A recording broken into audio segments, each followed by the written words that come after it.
Okay, picture this. You're facing a literal life or death scenario. Right now, tonight, you are given a choice that completely tests your absolute deepest convictions. Stop praying to your God for 30 days, or be thrown alive into a pitch-black den filled with hungry, pacing lions. So what would you do? Would you compromise? Just a little bit? Maybe try to hide your faith, just pray in secret until the 30 days blow over? Or would you keep doing exactly what you've always done, knowing with 100% certainty that it might cost you literally everything? Well, let's dive into this. Welcome to This Explainer. Today, we're looking at a totally astonishing piece of history from over 2,500 years ago. Faithfulness in the Fire, the story of Daniel and the Lion's Den. And look, this isn't just some old dusty fable. It is a thrilling, ancient account of a massive political conspiracy, unyielding courage, and a miraculous deliverance that just defies all logic. We're going to break down exactly how a super powerful official was targeted, the brilliant legal trap that cornered the king of an empire, and what actually went down during one of the most terrifying nights ever recorded. All right, let's kick things off with part 1, the faithful captive. To really grasp the sheer weight of what happens in that lion's den, we have to rewind a bit and look at Daniel's incredible timeline. Because his reaction to a death threat, it makes absolutely zero sense unless you look at his foundation. He didn't just start out in the kingdom where he faced the lions. He actually started as a young Jewish boy in Jerusalem. But everything flipped upside down when Babylon invaded Judah, plundered the temple, and took thousands of people captive. Daniel was ripped away from his homeland and his family, forced to live in a totally foreign nation. Now, most people in that situation, they'd become bitter. A lot of people would completely abandon their faith. But Daniel took a totally different path. Look at how this timeline spans decades, from a captive youth to serving through massive, shifting empires, all the way until he's an elderly man, probably in his 80s, leading under the new Medo-Persian ruler, King Darius. He didn't just survive these brutal regime changes, he completely thrived. So how exactly does an exiled captive rise to that kind of immense power? Really, it comes down to one word: integrity. The historical texts emphasize that Daniel was relentlessly honest, dependable, and held on to this unwavering faith, even while totally separated from his homeland. Kings came and went, entire empires literally fell to the ground, but Daniel remained. His wisdom earned him so much respect that King Darius actually planned to put this 80-something-year-old guy in charge of his entire kingdom. But as we're about to see, unparalleled success almost always breeds intense danger. Which brings us to part 2, the jealous plot. Well, surprise, surprise, the other high-ranking officials absolutely hated that a foreigner was gaining so much authority. So they launched what was basically the ancient world's most aggressive secret HR audit. They dug into his finances, they scrutinized his behavior, they looked for any tiny hint of corruption, bribery, or dishonesty. I mean, they were desperate for any mistake, any weakness, just a tiny scandal to bring him down. But they found zilch. Absolutely nothing. Imagine an entire team of your worst enemies investigating every single aspect of your life and finding zero wrongdoing. The guy's integrity was just bulletproof. So realizing they couldn't touch his character, these officials decided to weaponize Daniel's own faith against him. And they came up with a brilliant but deeply evil legal master plan.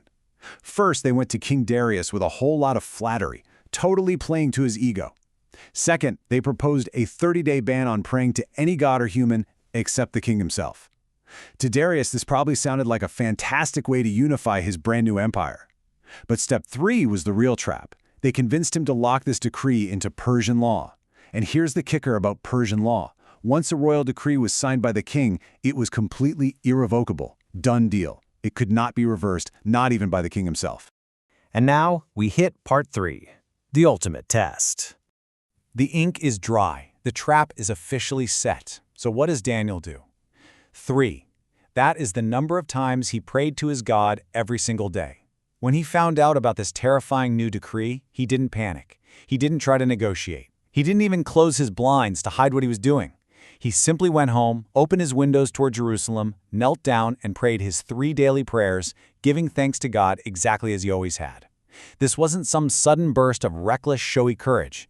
It was just the quiet power of consistent faithfulness. He knew that abandoning his relationship with God just to save his own skin would mean losing something far, far more valuable.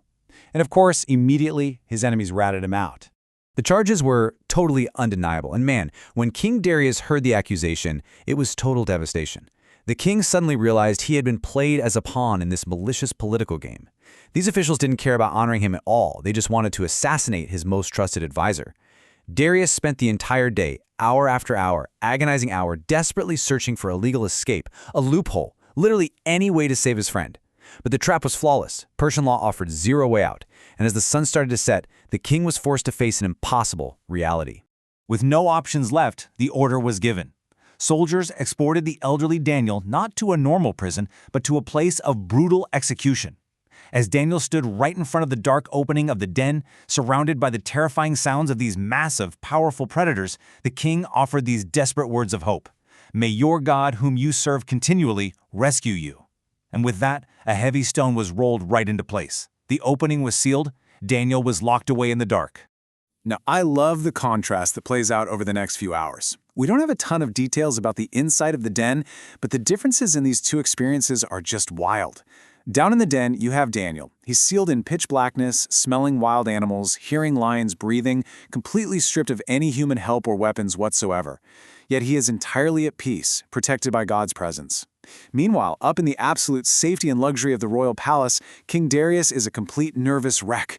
The guy with all the earthly power in the world is totally helpless, refusing food, pacing the floors, while the man actually facing a brutal death is entirely secure. Let's see how this resolves in Part 4, The Miraculous Deliverance. So after this grueling, totally sleepless night, dawn finally breaks. King Darius basically sprints to the den at first light. His heart is pounding out of his chest. His voice is literally trembling as he cries out, desperate to know if Daniel's God was able to rescue him. And then, out of the darkness, a voice answers, "May the king live forever." Daniel is alive. He explains to the completely stunned king, "My God sent his angel and he shut the mouths of the lions." Just an incredible realization. The creator of those lions had simply restrained them.